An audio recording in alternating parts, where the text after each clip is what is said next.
Blue Lurex Dress, 1973, by Bill Gibb. Visually described by Ruth Kent. Blue Lurex Dress was created by Bill Gibb in 1973 and is displayed in Gallery 1 Collecting Art as part of the permanent collection in Aberdeen Art Gallery. This is a full-length, long-sleeved evening dress in shimmering turquoise blue and gold. Like other items of costume within the gallery, it is displayed upon a mannequin, in this case a simple silhouette of neck, shoulders and body, to support the garment as it would have been worn. The mannequin is contained within a lit glass case displaying the garment's full length and detail. Blue Lurex Dress was created by Scottish designer Bill Gibb, whose workbase was in London. The dress is made of Lurex material. Lurex is the registered brand name of the Lurex Company Limited and denotes a type of yarn with a metallic appearance. The yarn is made from synthetic film onto which a metallic layer has been vaporized. Lurex yarn has become synonymous with the fabric it is woven into. Predominantly, the colour is jewel-like turquoise blue, with gold the next most prominent colour. Bronzes, pinks, purples, reds and greens also feature in bands of colour within the print, along with small circular shapes and scalloped lines contrasting against the background. Sold under the slogans "Adds a new brilliance to fashion" and "Yarns made for designers," the Lurex Company continues today and opened a flagship store as recently as 2017.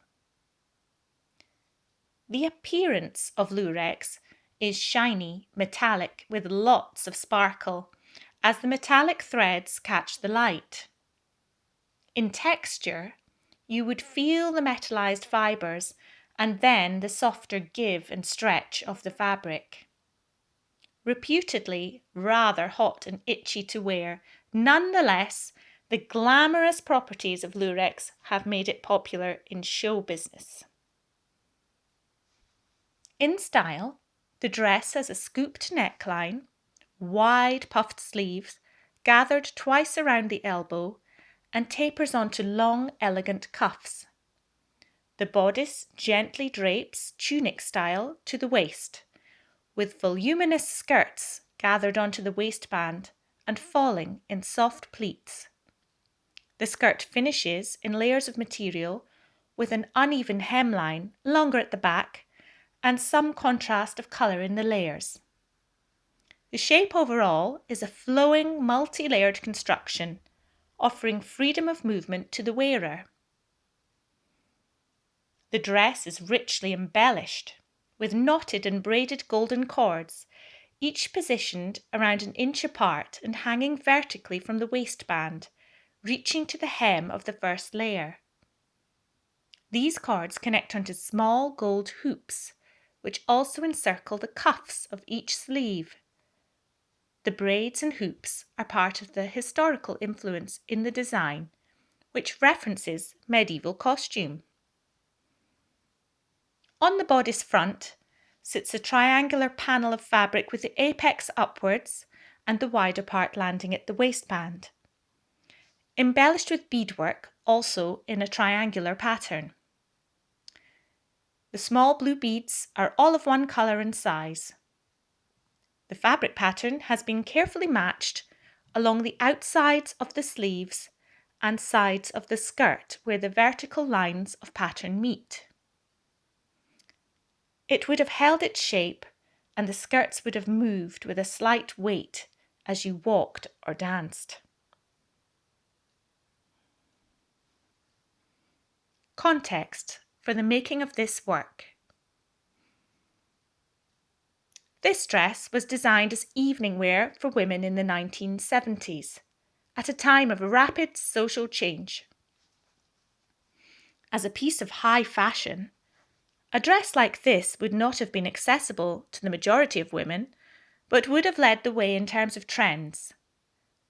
Gibb regularly designed for high-profile women of the time, such as actors and models Jane Birkin, Bianca Jagger, and Twiggy, who famously wore a Bill Gibb dress to the film premiere of The Boyfriend, in which she starred. 1970s Britain saw the role of women greatly changing, with increased independence as more women entered the workplace, sought equal pay, and gained greater control over their financial and personal lives. These shifts can be tracked through several developments. In 1961, the contraceptive pill was launched. In 1964, the Married Women's Property Act made it legal for women to own the money they earned and to inherit property.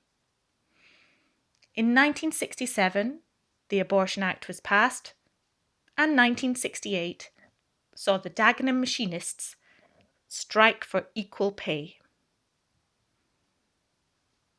In cultural terms, too, women were asserting themselves, and 1970 saw the first Women's Liberation Movement conference taking place. That same year, female protesters demonstrated at the Miss World contest in London, using flower bombs to protest the objectification of women. And in 1973, the Virago publishing house championing female writers was launched. Women's new sense of control over their lives manifested in how they wished to project themselves through fashion. Gone were the tightly corseted and rigid outfits of the 1950s and 60s, and in their place, eclectic, bohemian fashions, drawing on a variety of influences.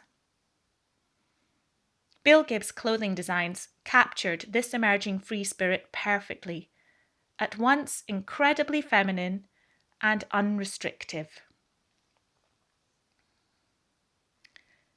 I would now like to tell you a bit more about the artist.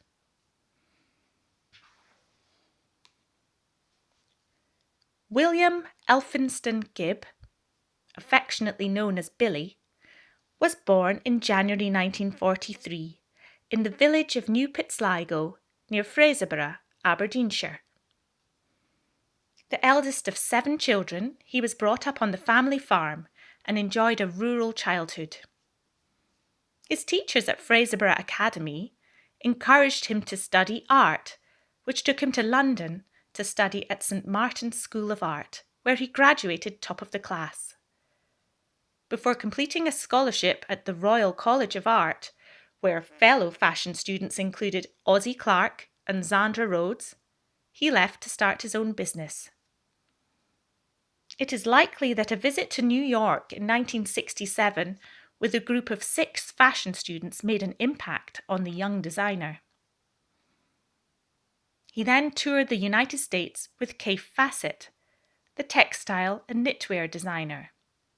Kaffe was to remain a close friend and collaborator throughout Gibb's life. Some feel that his most important work was in knitwear, co-designed with Kaffe Fassett and hand-knitted by Mildred Bolton.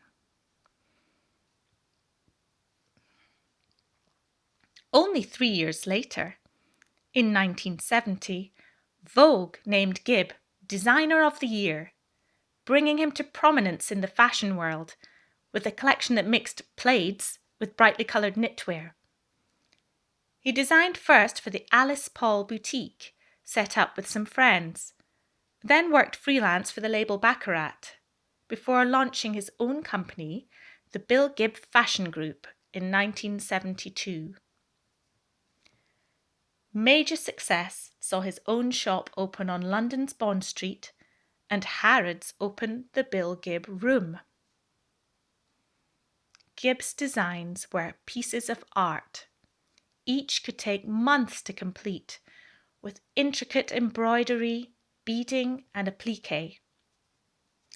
His handcrafted designs used patchwork and were influenced by the medieval and Renaissance periods Gibb loved as a child.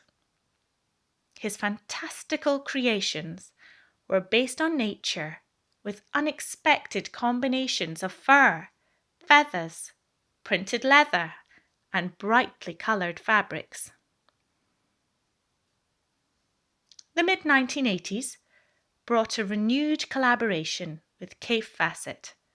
A collection called Bronze Age was shown at London Fashion Week in 1985, featuring hats by Stephen Jones.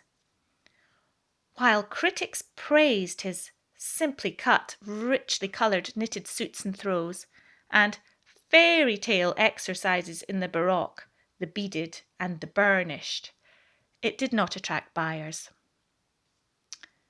Sadly, Bill Gibb died in 1988, aged just 45, and is fondly remembered by those who worked closely with him, including Kaffe Fassett and Twiggy, who called him her knight in shining armour. According to designer John Galliano, British designers are storytellers, dreamers, and I think this was really the essence of Bill Gibb. So, what makes blue Lurex dress so significant?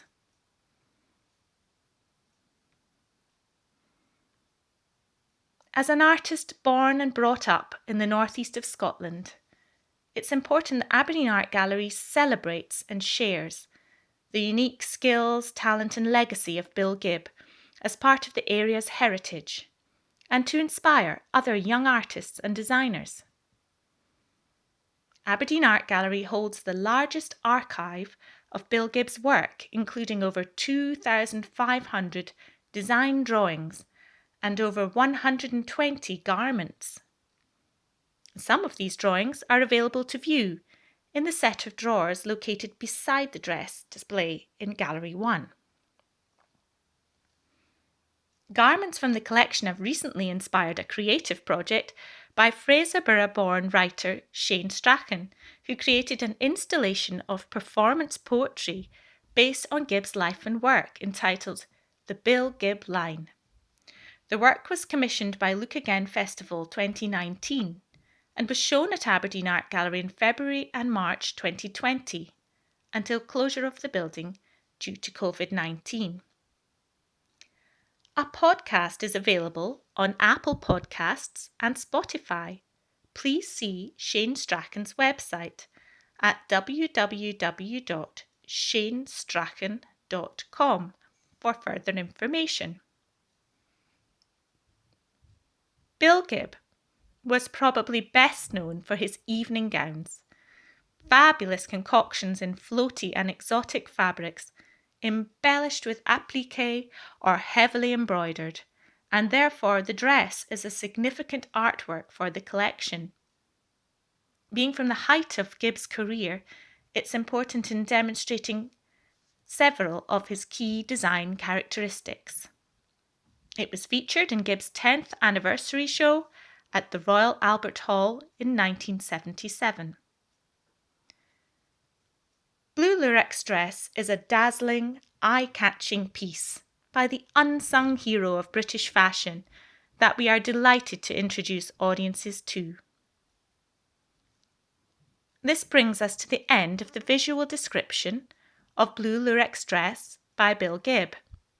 Keep listening to hear an original composition by Northeast-based musician Joanna Nicholson, created while in lockdown, inspired by this artwork. The work is 1 minute 59 seconds long and features clarinet with household implements played as percussion.